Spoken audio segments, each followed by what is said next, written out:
امثالکم، اور صحیح بخاری میں نوح علیہ السلام کے وہ 5 بزرگ جو مواحد تھے، مسلمان تھے، عابد اور زاہد تھے، صحیح العقیدہ تھے، جن کا سورۃ نوح کے اندر ذکر ہے، وَدًّا وَلَا سُوَاعًا وَلَا يَغُوثَ وَيَعُوقَ وَنَسْرًا، جن کا وہاں پر ذکر ہے، وہ 5 انسان تھے۔ ان کی تصویریں بنا کر، مورتیاں بنا کر قوم نے مختلف جگہوں پر رکھ کر ان کو اللہ کا شریک بنا دیا تھا۔ نیک بندے تھے۔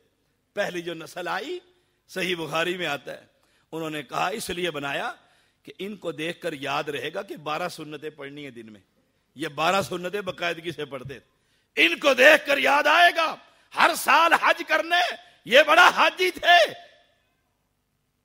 ان کو دیکھ کر پہلا لوگ ایسے ہی کرتے دیکھا اور یاد رکھا، بڑے نیک آدمی تھے، ہمیں بھی نیک ہونا چاہیے۔ وہ فوت ہو گئے، اگلی نسل جوان ہوئی، ابلیس نے کہا انہی سے مانگتے تھے، تمہارے ابا انہی کے سامنے جھکتے تھے۔ وہ عباد امثالکم، تمہاری طرح کے بندے ہیں۔ مورتیوں کی جڑ ہی کٹ گئی۔ اور یاد رکھو، میں آ رہا تھا اور دیکھ رہا تھا جگہ جگہ پر اللہ کے شریک کلمہ پڑھنے والوں نے بنا رکھے ہیں۔ سادہ سا سوال ہے، جو دفن کیے ہوئے ہیں، قبروں کے اندر مدفون ہیں، وہ بندے ہیں یا کوئی مورتیاں دفن کی؟ انسان، بزرگ، نیک ہستیاں۔ اب ان کو جب تم شریک اللہ کا کرو گے تو یاد رکھو، قرآن کہتا ہے عباد امثالکم فادعوہم، پکارو ان کو، پکارو ان کو، قرآن کہتا ہے یہ تو ہے بندے تمہاری طرح کے۔ اب جب تم نے کھڑے ہو کر آواز لگائی ہے، نام لے کر پکارا ہے، یا سید کہہ کر پکارا ہے، جیسے میں کہوں اس مجلس کے اندر عرفان، عرفان میری طرف متوجہ ہو، اور میں منہ دوسری طرف کر لوں، پھر میں آواز لگاؤں، پھر میں ادھر منہ کر لوں، تو آخر اسے کیا کہ فَلْيَسْتَجِيبُوا لَكُمْ، بس چاہیے کہ وہ تمہیں جواب دے۔ ہاں بھائی، مجھے کیوں آواز دیتے، کیا کام ہے؟ آپ سڑک پر جائیے اور آپ کے آگے ایک بزرگ جا رہے ہیں، آپ انہیں کہیں بابا جی، اور بابا جی پلٹ کر پیچھے دیکھیں اور آپ سر نیچے کر لیں، پھر وہ آگے کو چلیں، پیچھے سے پھر آواز دے دیں، آخر وہ کہے گا نوجوان کیا بات ہے، کیا بات۔ اور تیسری مثال، آپ ایک شخص کو بلائیں، آواز دیں ادھر آؤ موسیٰ، وہ آ جائے اور آپ چپ کر کے کھڑے ہو جائیں، چپ کر کے کھڑے ہو جائیں، اسے کوئی کام ہی نہ کہے، سبحان اللہ، اسے کوئی کام ہی نہ کہے۔ قرآن کیا کہتا ہے؟ اگر یہ عقیدہ الجھاؤ اس میں کہ یہ کام کر سکتے ہیں، تو اللہ نے پہلی آیت میں کہہ دیا لا یخلق شیئا، یہ کچھ نہیں کر سکتے۔ اللہ نے دوسری آیت میں کہہ دیا ہے وَلَا يَسْتَطِيعُونَ لَهُمْ نَصْرًا، اگر اس لیے آواز دی ہے مشکل میں میری یہ مدد کرے، میرا مقدمہ لگا ہوا ہے، قرآن کہتا ہے تیری مدد نہیں کر سکتے۔ اللہ اکبر۔ اب جب آواز دے ہی دی ہے تو قرآن کہتا ہے فَلْيَسْتَجِيبُوا لَكُمْ إِن كُنتُمْ صَادِقِينَ، بس چاہیے کہ وہ تمہیں جواب دے۔ اب ایمانداری سے سوچئے گا، تنہائی میں بیٹھ کر، اکیلے بیٹھ کر سوچئے گا، اکیلے بیٹھ کر سوچئے گا، کبھی کسی نے جواب دیا قبر کے اندر سے؟ سوچئے، درخت، پتھر، درختوں کی بھی عبادت ہوتی ہے، پتھروں کی بھی عبادت ہوتی ہے، پتھر ہاتھوں میں پہن لیتے، کبھی کسی جس کو آواز دی ہے اندر سے وہاں سے جواب آیا؟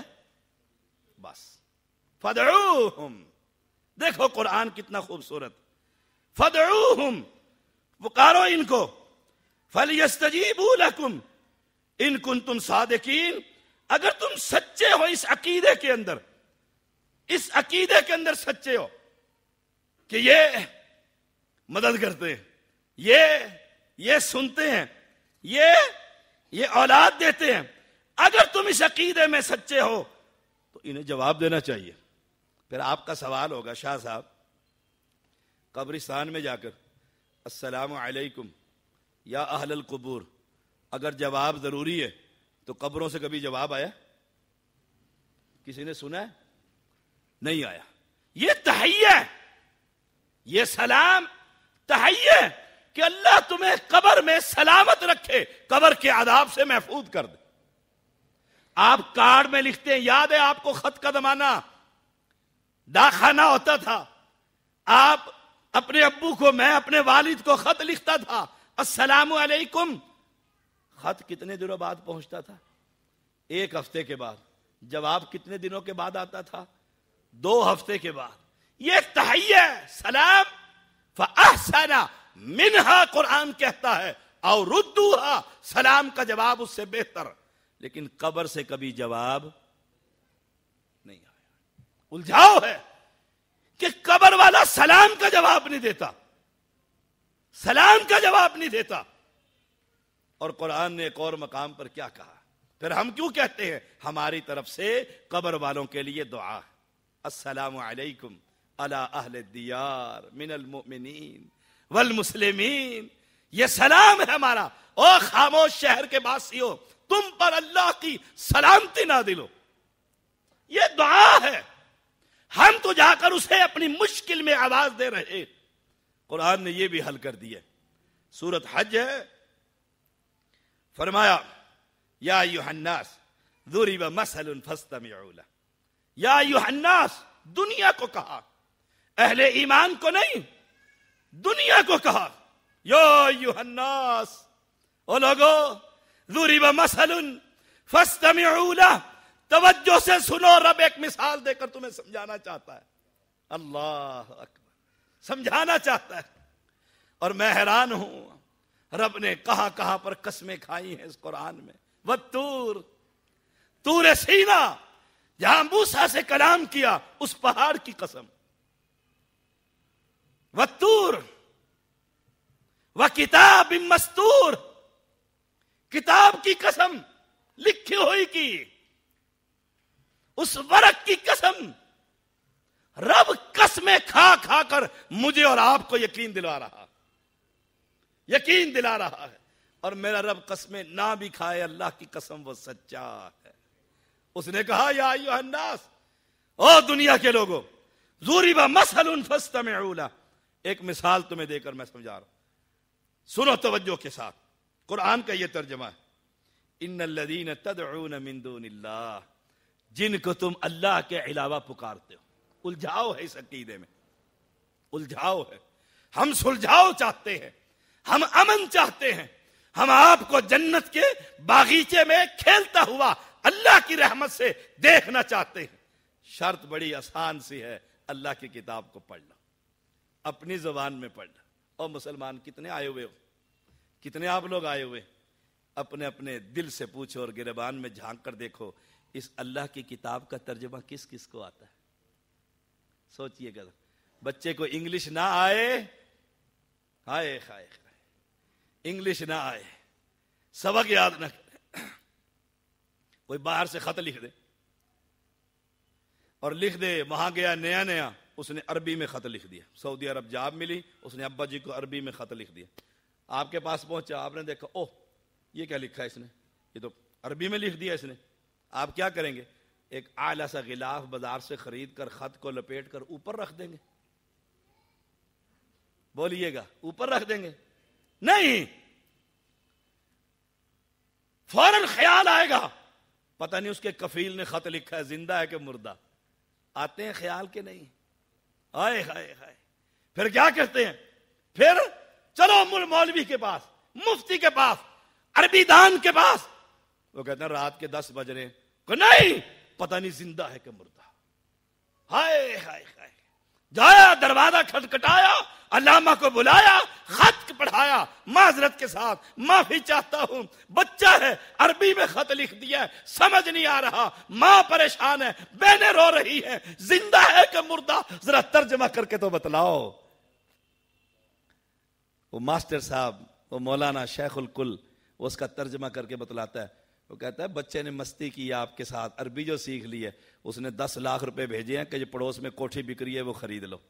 اب یہ خوش ہو کر آ رہا ہے، آتے ہیں، مٹھائی کا ڈبہ ساتھ ہے، ماں زارو کتار رو رہی ہے، کہا رو مت، زندہ ہے، مبارکہ کوٹھی خریدیں گے، 10 لاکھ بینک میں آ گئے ہیں، مستی کی ہے، عربی میں لکھ دیا ہے، مجھے بتلا او مسلمان، تو نے اس قرآن کو بیٹے کے خط سے بھی زیادہ اہمیت نہیں دی، اس کا ترجمہ تو راتوں رات کراتا رہا، جس قرآن کو محمد نے پتھر کھا کر زخمی ہو کر ایڑیاں لہو لعان کروا کر مجھ تک اور تجھ تک پہنچایا، ہمارا اتنا بھی حق نہیں بنتا کہ ہم اس قرآن کو ترجمے سے پڑھ لیں۔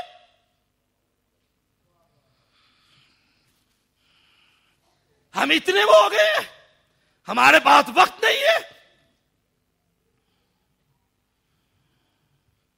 اسی لیے الجھاؤ ہے کہ ترجمہ نہیں آتا، ورنہ قرآن کہتے ہیں جن کو تم اللہ کے علاوہ پکارتے ہو لن یخلقوا ذبابا، وہ ایک مکھی بھی پیدا نہیں کر سکتے۔ اب ایمانداری سے بتائیے مکھی کتنی بڑی ہوتی ہے؟ اتنی سی مکھی ہوتی ہے، مکھی بھی پیدا نہیں کر سکتے، وہ کسی کو 10 پاؤنڈ کا بچہ دے سکتے ہیں؟ الجھاؤ سلجھاؤ کتاب کر رہی ہے، کہاں مکھی کی پیدائش تو بہت دور ہے، وَلَوِ اجْتَمَعُوا لَهُ، اگرچہ سارے ہی سید جمع ہو جائیں، سب کو جمع کر لو، جتنے بھی ہیں اللہ کے علاوہ جن کو تم آواز دیتے ہو، دنیا کے کسی کونے پر بھی وہی پہلی بات جو میں نے کی تھی، لا یخلق شیئا، ایک مکھی رب کہتا ہے نہیں پیدا کر سکتے۔ وَإِن يَسْلُبْهُمُ الذُّبَابُ، مکھی آئی ہے اور سید کے کھانے کے اوپر سے اپنے منہ میں اس نے ایک ذرہ اٹھا لیا۔ کتنا بڑا منہ ہوتا ہے مکھی کا، کتنا بڑا سائز ہے اس کا، کتنا بڑا دانہ اس نے اٹھایا ہے۔ وَإِن يَسْلُبْهُمُ الذُّبَابُ شَيْئًا لا يستنقذوه من، یہ سارے سادات مل کر اس مکھی سے ایک ذرہ واپس لا سکتے۔ پھر عقل پر ماتم نہ کروں ان کلمہ پڑھنے والوں کو جو حی و قیوم کو چھوڑ کر اس کے پاس جاتا ہے جو خود مخلوق ہے۔ قرآن نے جڑ کاٹ کر رکھ دی، فرمایا ضعف الطالب والمطلوب، مانگنے والا بھی بودا، دینے والا جسے مانگا جا رہا ہے وہ بھی کمزور۔ او اہل اسلام، آسان سا نسخہ ہے، ان سے ہٹیے، ان سے ہٹیے، قرآن مجید ترجمے والا لیجیے اور گھر میں بیٹھ کر روزانہ اس کو اس طرح پڑھیے جیسے پڑھنے کا حق ہے۔ ہم پڑھتے ہیں، آ رہا ہے رمضان المبارک، اللہ ہم سب کو نصیب فرمائے، آ رہا ہے، ہم کریں گے مقابلہ۔ کتنے قرآن پڑھے؟ وہ کہے گا میں نے 10 پڑھے، اس نے کہا میں نے 15 پڑھے۔ کیسے پڑھے؟ یعلمون تعلمون کا ہی نہیں پتہ لگتا تھا۔ آ رہے ہیں رمضانی حافظ، شالی مار کی طرح قرآن سنائیں گے آپ کو، ایسے تراویاں پڑھائیں گے بجلی کی طرح۔ کیا کہہ رہا ہے؟ نہ کہنے والے کو پتا، نہ سننے والے کو پتا۔ او اہل اسلام، آج وعدہ تو کیجئے کہ گھروں میں جا کر ہم ایک ورقہ نہیں کہتا، ایک صفحہ ہی پڑھیں گے، لیکن اس صفحے کو اپنی زبان میں بھی پڑھیں گے۔ رب کیا کہتا ہے؟ وعدہ کرتے ہیں؟ اللہ آپ کو استقامت نصیب فرمائے۔ جب انشاءاللہ امت کی یہ حالت ہو جائے گی کہ ہم اللہ کی کتاب کو پڑھنا شروع کر دیں گے تو یقین جانیے ساری امت ایک پلیٹ فارم پر جمع ہو جائے گی۔ کیوں؟ اللہ ایک، بولیے اللہ ایک، امام الانبیاء ایک، بیت اللہ ایک، مسجد نبوی ایک، اسلام ایک، قرآن ایک۔ پھر یہ کیسے ممکن ہے کہ امت میں الجھاؤ ہی الجھاؤ رہے؟ اگر جب ہم سب ایک ماننے والے بن جائیں گے اور اس کو اپنی زبان میں پڑھیں گے، انشاءاللہ سلجھاؤ ہو جائے گا۔ جو میں نے کہا، جو آپ نے سنا، اللہ ہمارے لیے ذخیرہ آخرت بنائے۔ وآخر دعوانا ان الحمدللہ رب العالمین۔ جزاکم اللہ خیر۔ بھائی تشریف رکھیں، مختصر سوال و جواب کی نشست ہوگی اور اس کے بعد انشاءاللہ خصوصی بیماروں کے لیے دعا ہوگی۔ تو جو بھائی سوال کرنا چاہتے ہیں وہ آگے سوال بھیج دیں۔ کچھ سوال ہم تک موصول ہوئے ہیں تو وہ انشاءاللہ آپ کے سامنے پیش کیے جاتے ہیں۔ السلام علیکم ورحمۃ اللہ وبرکاتہ۔ یہ پہلا سوال ہے، شیخ محترم، عقیدہ وحدت الوجود اور عقیدہ وحدت الشہود کیا ہے؟ اس کی وضاحت فرما دیں اور ساتھ مجدد الفسانی ان کے متعلق بھی تفصیل سے بتا دیں۔ یاد رکھیے گا، جو بزرگ فوت ہو چکے ہیں، تلک امت قد خلت لہا ما کسبت ولکم ما کسبتم ولا تسألون عما كانوا يعملون. جو فوت ہو چکے ہیں وہ ایک امت ہے گزر گئی. جو بھی فوت ہو گیا صحیح عقیدہ لوگوں کو اللہ ان کی قبروں کو جنت کا باغیچہ بنا دے. سوال یہ ہے عقیدہ وحدت الوجود اور وحدت الشہود، یہ ایک ہی عقیدے کے دو نام ہیں تھوڑی سی ترمیم کے ساتھ. وحدت الوجود کا مطلب یہ ہے کہ کائنات میں جتنے وجود ہیں اصل میں وہ اللہ کا وجود ہے. اللہ کا وجود ہے، ایک وجود ہے. اس لیے ان لوگوں نے یہ باتیں لکھی ہیں کہ ہم جیسے نماز میں کہتے ہیں سبحان ربی العالی سبحان ربی العظیم، اللہ تو بہت بلند ہے، تو انہوں نے بھی لکھا ہے جو اپنے آپ کو اللہ کے اندر شامل کرتے ہیں، فنا فی اللہ کا عقیدہ، حلول کا عقیدہ، انہوں نے لکھا ہے سبحانی مع اعظم شانی. اگر اللہ بلند ہے تو میں بھی بلند ہوں، اگر اللہ پاک ہے تو میں بھی پاک ہوں. وحدت الشہود ہر شے اللہ کے وجود کی گواہی دے رہی. اگر یہیں تک مان لیا جائے کہ آسمان کو دیکھ کر ہمیں خالق یاد آ جاتا ہے یہ تو ٹھیک ہے، لیکن اس کے اندر اللہ شامل ہو جائے تو یہ ہما اوس کا فارسی میں کہا جاتا ہے یہ عقیدہ، اور یہ کفر کا عقیدہ ہے. مسلمان کا یہ عقیدہ کبھی نہیں ہو سکتا. جی اگلا سوال. جی شیخ دوسرا سوال ہے کہ کیا کسی بد عقیدہ شخص سے دم کروایا جا سکتا ہے؟ ہاں، کسی بد عقیدہ آدمی سے میں بیمار ہوں اور وہ دم کرتا ہے، اس سے دم کروایا جا سکتا ہے، لیکن اسے کہے گا کہ اونچا پڑھو. جو دم کر رہے ہو مجھ پر اسے اونچی زبان میں کہو. اس لیے عرب کے اندر یاد رکھیے گا دم کرنے والے کو باقاعدہ لیٹر گورنمنٹ جاری کرتی ہے، اسلامک منسٹری. وہاں اسلام کے نام پر باقاعدہ منسٹری ہے، جیسے آپ کی فارن منسٹری فلاں، ایسے وہاں پر اسلامک منسٹری جس کے تحت مساجد، علماء، ان سب کو تنخواہیں، وہ گورنمنٹ کا نظام. جو کوئی دم کرنے کے قابل ہو جاتا ہے اسے باقاعدہ گورنمنٹ لیٹر جاری کرتی ہے کہ یہ دم کر سکتا ہے، اور پھر وہ اس سپیکر کے اندر اونچی آواز میں دم کرتا ہے. آہستہ نہیں پڑھ سکتا. کیوں؟ پتہ نہیں آہستہ کیا پڑھ رہا ہے. جو بد عقیدہ شخص ہے، عیسائی ہے، یہودی ہے، کوئی مشرک ہے، کوئی قبر پرست ہے، وہ کوئی دم کر رہا ہے، ہمیں کیا پتا وہ کیا پڑھ رہا ہے، اندر ہی اندر پڑھ رہا ہے. اسے کہو اونچا پڑھ. اگر وہ پڑھے اللہ کی کتاب الحمدللہ رب العالمین سورہ فاتحہ، یہ شفا ہے، وہ پڑھ رہا ہے، دم کروا لیں. اگر وہ غیر اللہ کو پکار رہے، کسی بزرگ کو، کسی فوت شدہ کو، کسی زندہ سے، کسی شیطان سے، کسی ابلیس سے مدد مانگ رہے، تو وہ اسے کبھی بھی دم نہیں کروایا جا سکتا. کیوں؟ وہ شرک کر رہا ہے، اور مشرک سے اللہ پیار نہیں کرتا، مشرک سے نفرت کرتا ہے. نفرت والا بندہ، اللہ کا دشمن جب دم کرے گا بیماری کم ہوگی یا زیادہ ہو جائے گی؟ جی نیکسٹ. شیخ اسی سے متعلقہ دوسرا سوال ہے کہ کیا دوسرے شہر میں بیٹھے شخص سے فون پہ دم کروایا جا سکتا ہے؟ ہاں، آج کل یہ کچھ راکی، اسے دم کرنے والے کہتے ہیں راکی، وہ فون پر دم کرتے ہیں. جیسے فون پر آواز آ رہی ہے ایسے فون پر قرآن مجید اگر وہ پڑھ رہا ہے تو اسے دم کروا لیں. یہ ذاتی ان کے عمل ہے. نہ اس دور میں یہ چیزیں تھی، نہ اتنے دور سے لوگ آتے تھے، اور نہ کوئی ایسا مسئلہ تھا. یہاں خود تو پڑھنا نہیں، نہ صبح کے اذکار پڑھنے، نہ شام کے اذکار پڑھنے، نہ واش روم میں جو بیڈ روم میں ساتھ لگائی ہوئی ہے شیطان کا گھر جہاں ہر وقت جنات رہتے ہیں، نہ وہاں جاتے ہوئے دعا پڑھنی. اب کہتے ہیں مجھے خود اگر تکلیف ہو گئی ہے تو مجھے نہ پڑھنا پڑے، فون پر شاہ صاحب دم کر دیں. خود پڑھیے. سب سے پہلی بات رسول اللہ صلی اللہ علیہ وسلم نے فرمایا جس گھر میں سورۃ بقرہ کی تلاوت کی جائے گی 3 دن پڑھنا آپ کا کام ہے، ابلیس کو بھگانا میرے رب کا کام. لیکن پڑھے کون؟ انہوں نے کیا کیا؟ مسجد کے مولوی کہا 2000 روپے دوں گا، آگے گھر میں سورۃ بقرہ پڑھ دیا. وہ بھی آتا ہے ادھر ادھر ماری، اس نے کہا جی پڑھ لیے جاؤ. سبحان اللہ و بحمدہ. خود پڑھیے. لیکن فون پر کچھ لوگ کرتے ہیں، اب جن کو کیا جاتا ہے پتہ نہیں وہ ٹھیک ہوتے ہیں نہیں ہوتے، میں اس کو نہیں جانتا. شیخ اگلا سوال ہے عقیدۃ الولا والبراء کیا ہے؟ ولا البراء، دوستی اور محبت اور دشمنی صرف ایک رب کے لیے.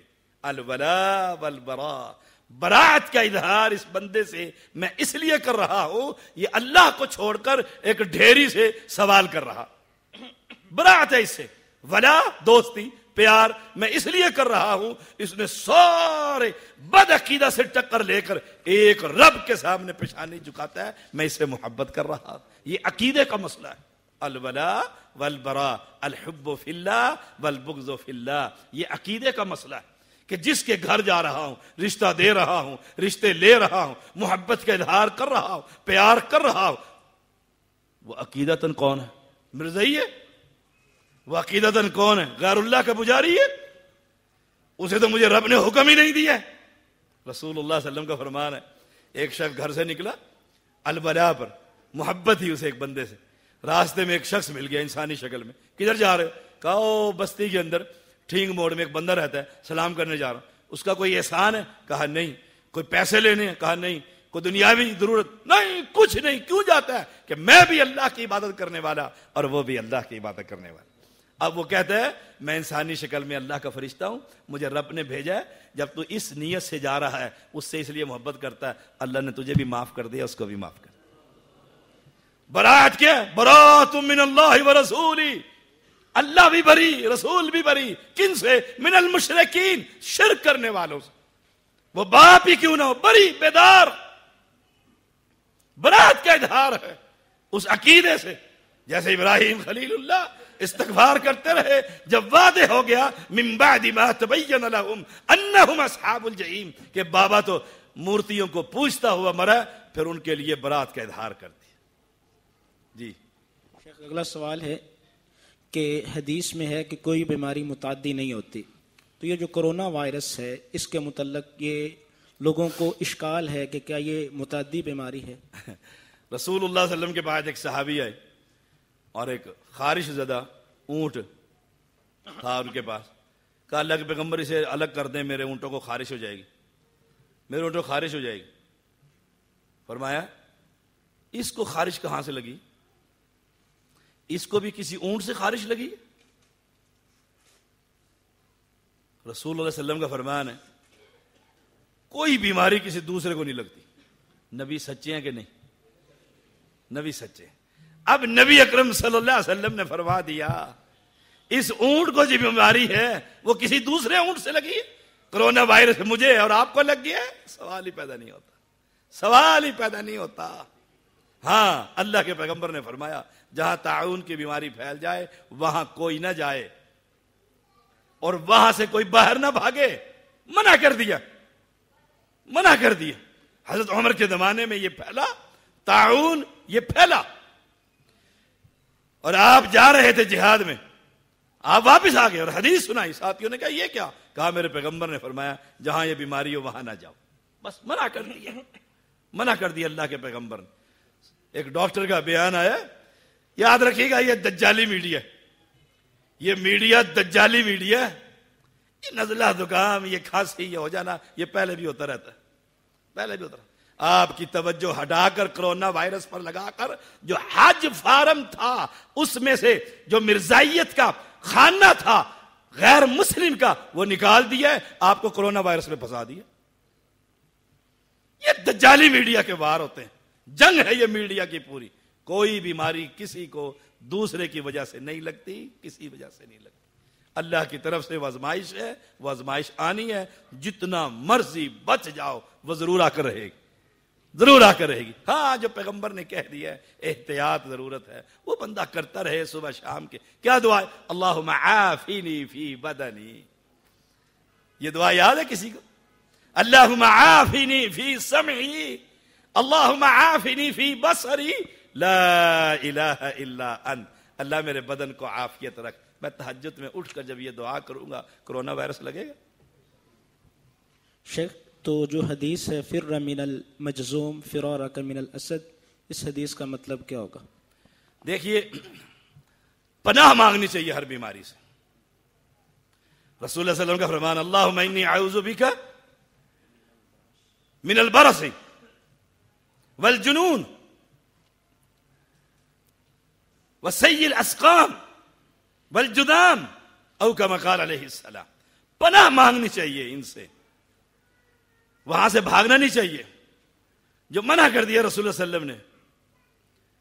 اور جن بیماریوں سے دعا سکھلائی ہے کہ اللہ سے مانگتے رہو، اللہ اس میں انشاءاللہ عافیت ہی رکھے گا. واللہ اعلم.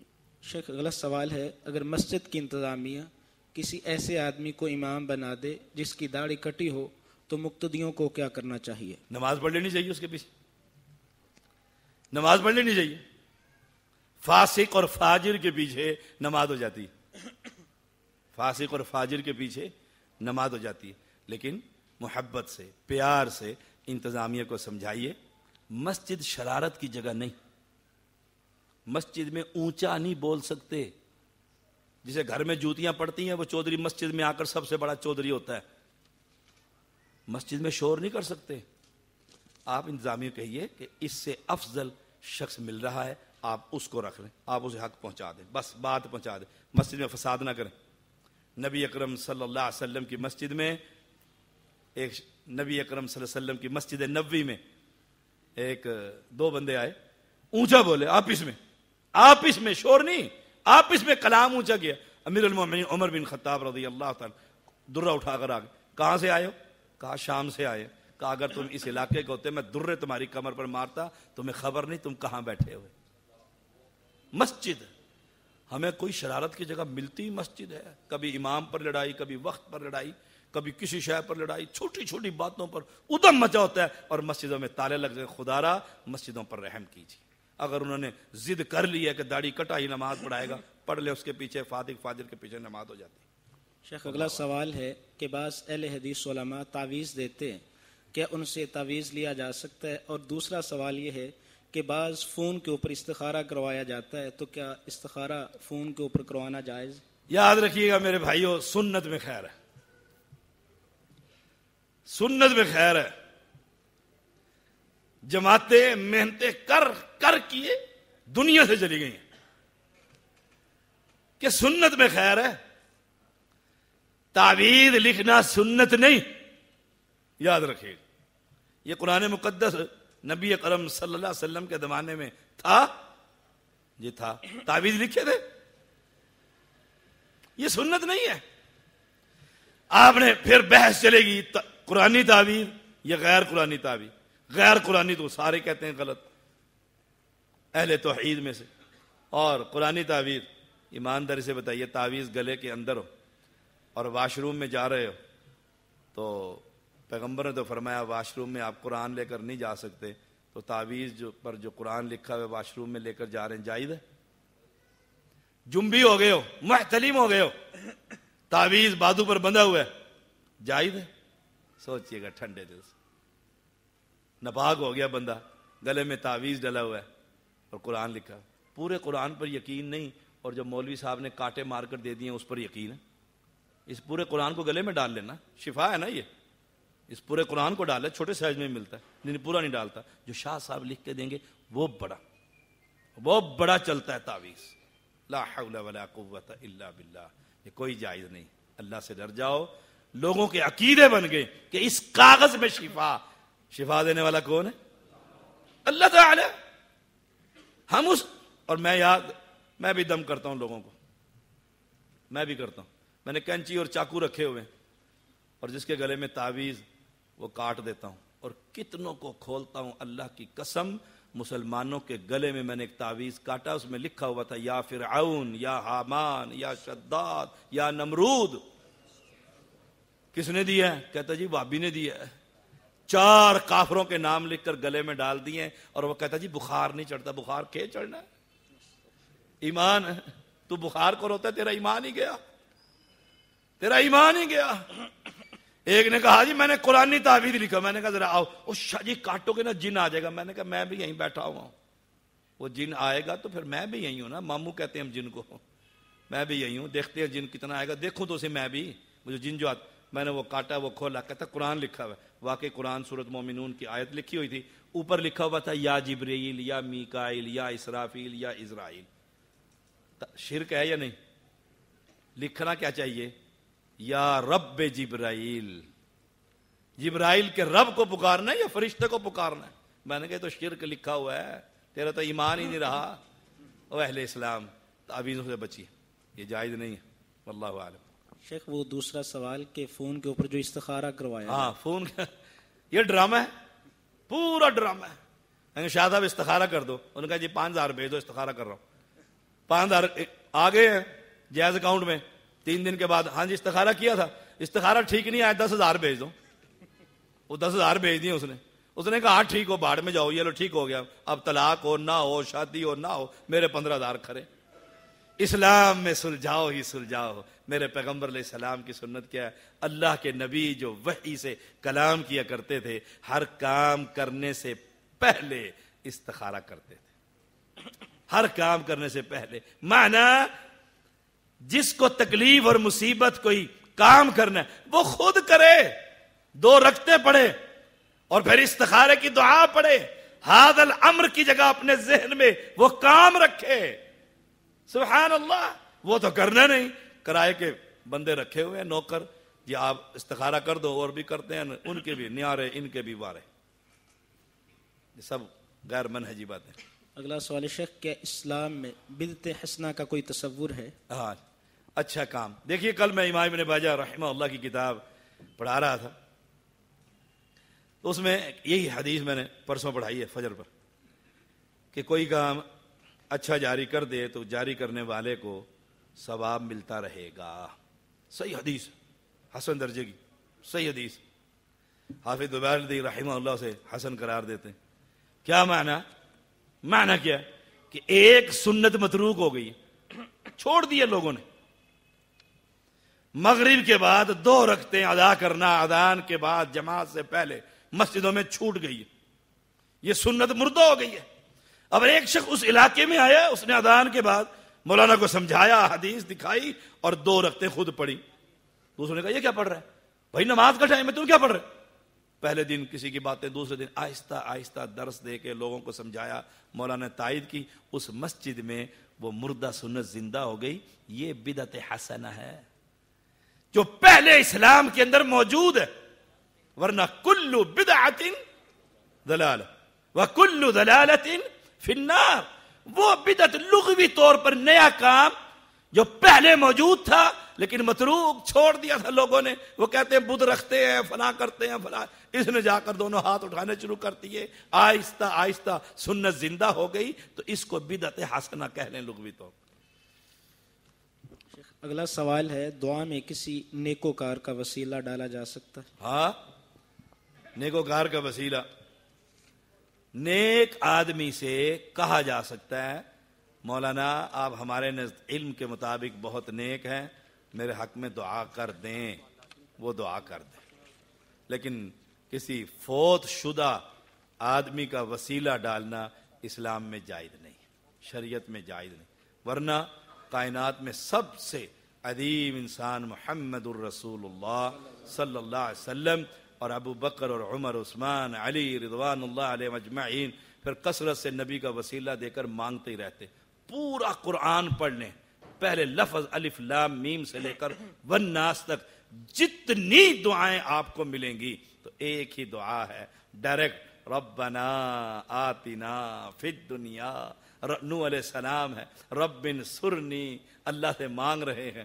قرآن کے اندر دعائیں ہیں, ربنا اننا سمعنا منادیا ینادی للایمان فآمنوا ہر جگہ رب رب رب, بغیر کسی واسطے وسیلے طفیل اور صدقے کے.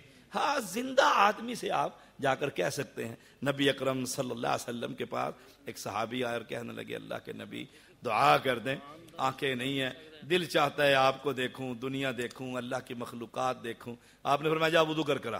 وہ وضو کر کرا, فرمایا 2 رکعتیں پڑھ, اللہ سے دعا کر, میں بھی دعا کرتا ہوں. اس نے 2 رکعتیں شروع کر دی, سجدے میں پڑھ کر اللہ سے بنائی مانگتا رہا. نبی اکرم صلی اللہ علیہ وسلم نے بھی دعا کر دی, سلام پھیرا, ایسے ہو گیا جیسے نابینا کبھی تھا ہی نہیں.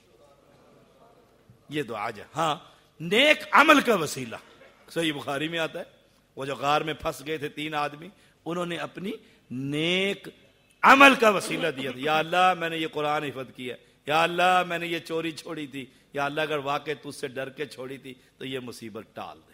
اپنی نیکیاں پیش کیجئے, کسی اور کا وسیلہ. قرآن کہتا ہے ولا تزر وازرۃ وزر اخری, کوئی کسی کا بوجھ نہیں اٹھائے گا. شیخ, قرآن مجید اللہ کا کلام ہے, تو قرآن مجید کا وسیلہ ڈالنا کیسے؟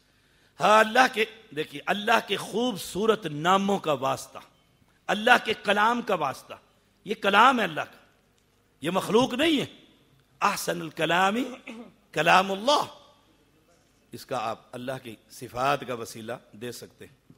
شیخ وہ حافظ ابن کثیر رحمہ اللہ نے اتبی کا واقعہ جو بیان کیا ہے وَلَوْ أَنَّهُمْ إِذْ ظَلَمُوا أَنفُسَهُمْ، وہاں پہ وہ اشعار ہیں رسول اللہ صلی اللہ علیہ وسلم سے وسیلہ ڈالا گیا ہے، اس واقعے کی استنادی حیثیت کیا ہے؟ دیکھیے وسیلے کی جہاں جہاں پر بھی رسول اللہ صلی اللہ علیہ وسلم سے کوئی حدیث بیان کی جاتی ہے، حافظ زبیر الدئی محدث العصر رحمہ اللہ سب کو ضعیف من گھڑت روایتیں بیان کرتے ہیں، سب کی سند پر کلام بیان کرتے ہیں۔ ایک مرتبہ کئی سال پہلے میں اور حافظ صاحب ہم اپنی مسجد میں جمع تھے، اور پھر گجرات میں وسیلے پر ان کا مناظرہ تھا، انہوں نے ساری روایتیں وہاں جمع کر رہے تھے بیٹھے ہوئے، اور ایک بھی روایت کہتے تھے صحیح نہیں۔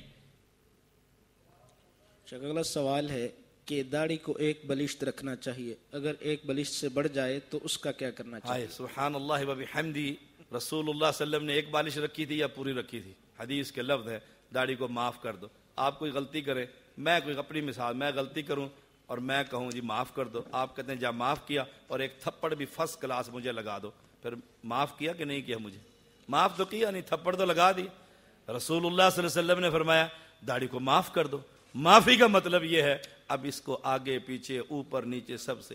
ابو محمد سید بدیع الدین شاہ راشدی رحمہ اللہ کی کتاب داڑھی کا اسلام میں مقام، اور ہمارے محدث حافظ قاری صہیب احمد میر محمدی داڑھی کا مقام، ان کی کتاب اٹھا کر دیکھ لیجئے۔ جتنی لوگ روایتیں بیان کرتے ہیں سب کا جواب بڑا عقلی اور نقلی کہ داڑھی اگر رکھی ہے تو اس کو کہیں سے اوپر سے نیچے سے دائیں سے بائیں سے کاٹا نہیں جا سکتا۔ پچھلے دنوں دارالسلام نے ایک ان کا رسالہ نکلتا ہے، اس میں انہوں نے کچھ دلائل دیے داڑھی کے کاٹنے کے۔